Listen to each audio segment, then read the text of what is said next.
Interruptions, oof, these are a bit tricky in English because in English speaking culture, we prefer turn taking. Think of this as a one person at a time rule.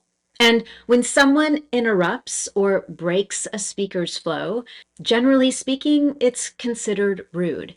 It can even be viewed as having a lack of control in a conversation. But not all interruptions in English are the same. Some are actually collaborative and show active listening. Others indicate a need for clarification. And while they might be mildly disruptive, they're really important. And then there are the intrusive interruptions, the ones that try to change the topic or talk over someone. In this case, the interruption is rude. It may even derail you, meaning that you totally lose focus in the moment or feel like you can't follow your thoughts. These interruptions, they may even shut you down. So how can you best handle these situations when they happen in English? What can you say to make sure that you have the opportunity to finish your thoughts and be heard in the conversation? Most advice on dealing with interruptions gives you generally one answer, like assert yourself, or maybe just let it go. But a dismissive interruption needs a completely different response than someone who's genuinely confused. So today you're going to get 5 specific responses matched to 5 different situations where someone may interrupt so that you always know exactly what to do in those English conversations. I want to start right away with helping you determine why an interruption happens in the first place so that you can decide the best possible response. So the first is an urgent interruption when someone needs to deliver an emergency message to you, for example, alerting you to a technical glitch. Of course, that is worth stopping for. And in that moment, a brief, "Thanks for letting me know, let's get that figured out," is all you need to respond. And then once you do that, once you fix the technical glitch, you just continue with something like, "As I was saying previously." Next is the "I'm with you" interruption. English speaking listening culture is very verbal. We use a variety of sounds and statements to show that we're engaged with you, that we're following along and paying attention. Most of the time, these kinds of interruptions are considered positive and welcome in English conversations. We'll talk more about how to best respond in those situations in just a moment, but for now, let's move on to a few more common interruptions. The next one is the clarification interruption. For example, you hear someone say, "I'm sorry, I'm not sure I understood that. Could you explain it again?" And of course, we want others to understand, so giving space for these interruptions is important. Next, we've got the accidental cutoff. To cut someone off means to stop someone else from speaking. It's kind of like someone just taking the microphone away in the middle of your sentence. And sometimes we do this by accident. Perhaps someone has an unexpected pause while speaking, so we assume that they're finished and we jump in. In those moments, if you realize that you've accidentally cut someone off, the best thing to say is, "Oh, I'm so sorry, I didn't mean to cut you off. Please continue." And lastly, we have the blatant intentional interruption. This is when someone jumps in and tries to speak over you, meaning that they speak more loudly and try to cut you off intentionally. This is the most difficult one to deal with, but we've got several ways to respond so that you can be sure to say what you need to say in the moment. So whatever the reason for the interruption is, I want you to know exactly what is happening and how to respond in each case. So the first response we want to consider is to acknowledge the value of what someone says and then return to your topic.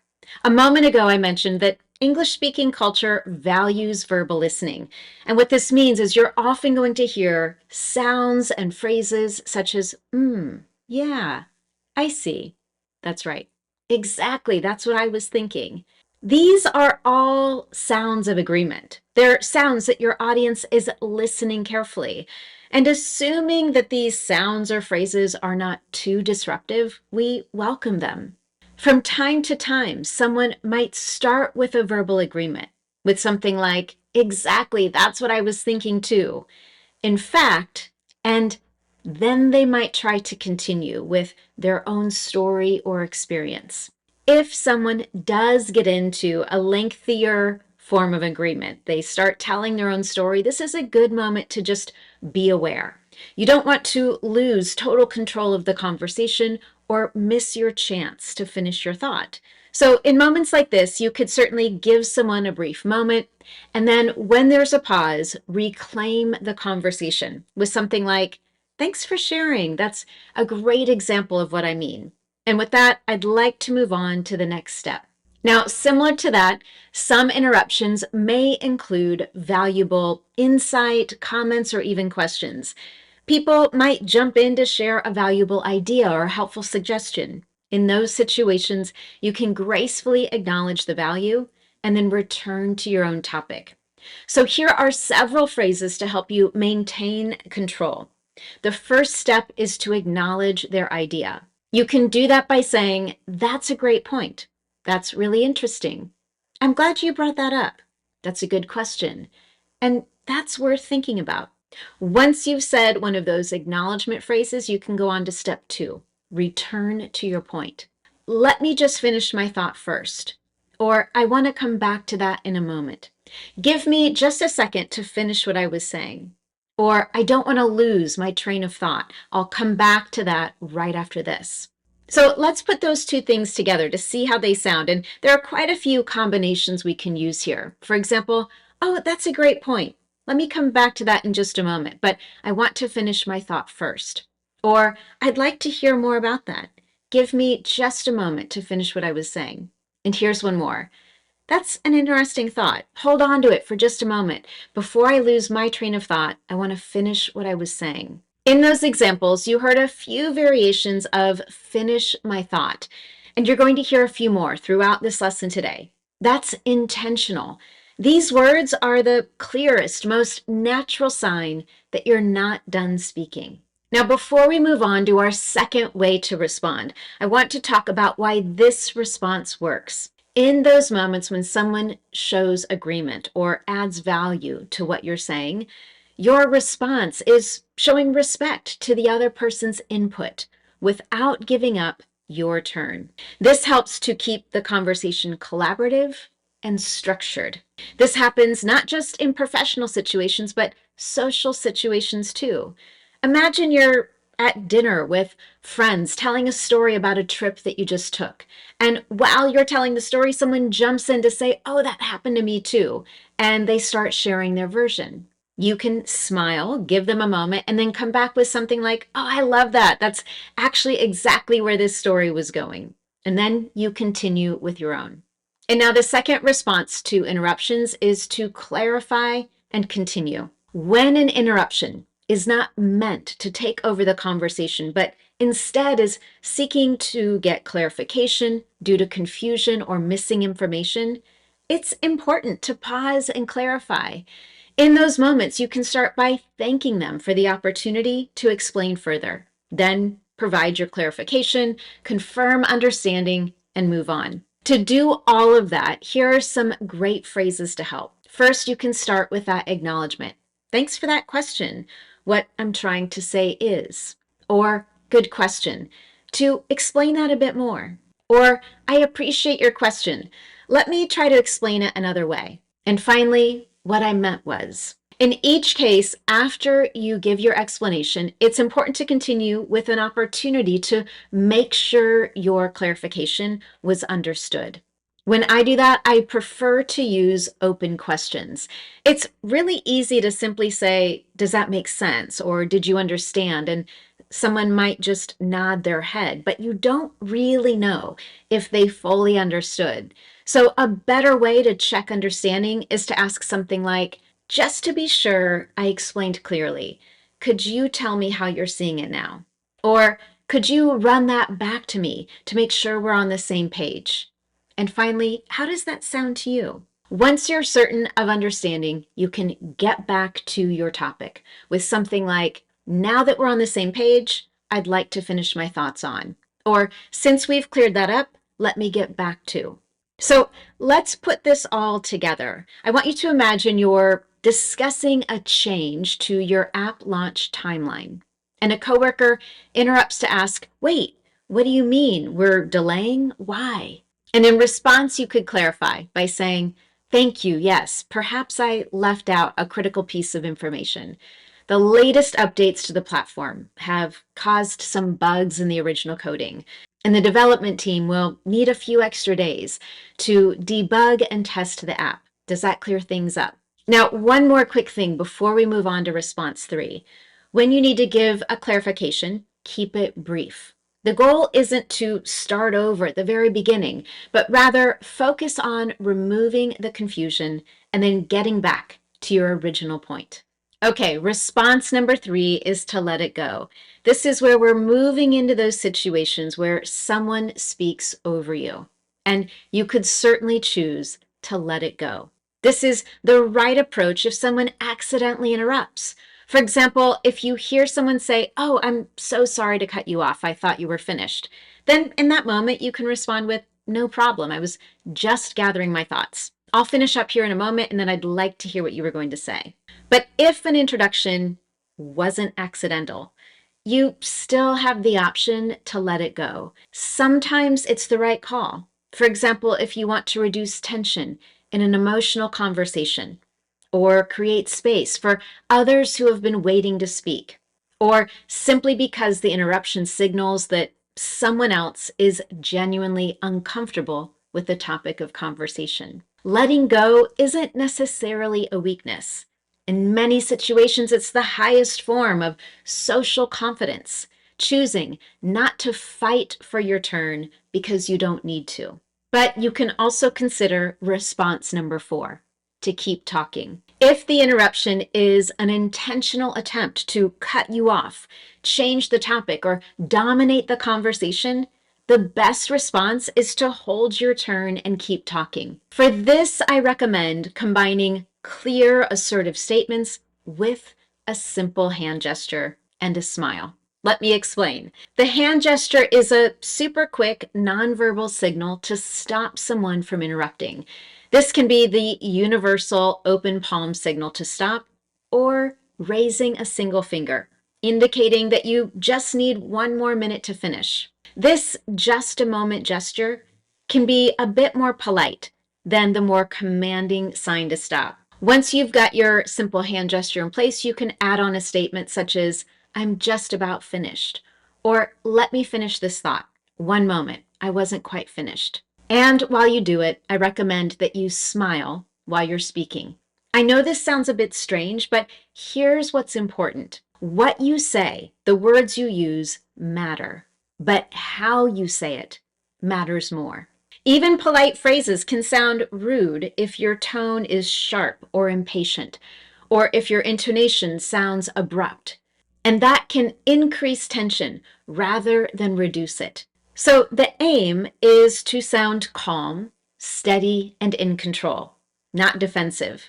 Smiling instantly adds warmth to your voice. And I encourage you to speak more slowly in these moments. Slowing down feels a little counterintuitive, especially when someone is pushing for your turn. But the truth is, speeding up in your speech signals anxiety. A slower pace signals confidence. It signals control and that you're not threatened. And that type of speaking is much harder to interrupt. Now, what about those persistent interruptions? Someone who is a chronic interrupter. This is where response number 5 comes in. Address it directly. If you're in a situation with someone who consistently talks over you or refuses to give you space to talk, that's when it's time to assertively interrupt the interrupter. I know this may not be comfortable, but ignoring repeated interruptions can lessen your authority and confidence. An appropriate approach here is to be firm and calm by speaking at your original volume and using a power phrase. Here are a few examples. First, you can include someone's name and say, "Let me finish this thought, and then I'll come back to you." Using someone's name makes the request specific and direct. It reduces the chance that they can ignore it or pretend that your statement wasn't addressed to them. Another phrase you can use is, "I'd like to finish before we move on." Something like this sets a clear boundary and allows you to reclaim that opportunity to speak. And here's one more. "I value your comments, but I'd like to finish my thoughts first, and then we can have an open conversation." This one shows interest in others, but also maintains respect for that turn-taking culture. And finally, we have, "Hold on a second, I'm not quite finished." It's short, it's quick, and it's clear. Now, one thing to keep in mind here, how directly you respond depends on the relationship and the context. With a peer, for example, naming someone clearly works well. With a senior manager or colleague or a more formal situation, response number 4, holding your term calmly and steadily may serve you better than directly addressing the behavior. If someone chronically or consistently interrupts you, you may need to be more assertive and have a direct conversation about it. To do that, I've got a lesson to recommend for you. After you watch this one, I recommend my lesson on how to be assertive in English. I'll share a link to that lesson in the description notes below. Now, all the responses that we've talked about here are perfectly appropriate when an interruption happens, but there are a couple strategies we can use to prevent interruptions from happening in the first place. The first strategy is to set your expectations in advance. Whether you're giving a presentation to a large audience or sharing your ideas with colleagues in a business meeting, you can set up expectations in advance. What that means is that before you officially start sharing your ideas, tell your listeners that you'd like to finish speaking before they add their ideas or ask questions. To do this, you can use some simple phrases like, "I'd definitely like to hear your thoughts today, but before I do, I want to share mine. After I walk through my recommendations for next steps, I'd like to hear from all of you. Please wait until I've finished to jump in." Or, "I think our discussion will be much more productive if I can get my thoughts out there first, and then we can open it up for questions." These statements signal to your listeners that you may use some longer pauses to organize your ideas, or you may need some time to express what you want. But when you're ready, you'll open up the opportunity for those comments and questions. Now, the second strategy to prevent interruptions from happening is to control your voice so that it sounds strong, calm, and confident. One way to do that is to maintain control of your intonation. For more on this, I recommend watching my lesson titled American Intonation Patterns: How to Reduce Interruptions and Send Clear Messages. Again, I'll share a link directly to that lesson in the description notes below. On top of your intonation, I also recommend deep breathing from your belly. This helps your voice sound clearer and stronger. It gives your voice more resonance, that warmth and depth that carries your voice across a room without actually having to raise your volume or shout to be heard. I recommend that you try it before your next meeting. Breathe in slowly through your nose. Let your stomach expand rather than your chest, and exhale steadily while you speak. So now, whether you're in the middle of a meeting, giving a presentation, or having a conversation with a friend, you have exactly what you need to handle whatever interruption comes your way. Throughout the lesson today, you may have noticed that a lot of what we covered, things like reading the room, controlling your voice, and navigating cultural expectations, these all go beyond just knowing the right phrases in the moment. This combination of skills is exactly what we focus on inside my Fluency School program. Not only do we cover the phrases and questions to use in everything from small talk to meaningful, in-depth conversations, but we also incorporate cultural know-how, expectations, and understanding. If that sounds like something you need for your English conversations, I'll share a link where you can find out more in the description notes below. And one more thing before we finish up for today, I'd really love to hear from you. I want to know which of these 5 responses feels most useful to you right now. Take a moment to tell me in the comments. As always, if you found this lesson helpful, don't forget to subscribe or follow wherever you're watching or listening from today. Thank you so much for joining me, and I look forward to next time.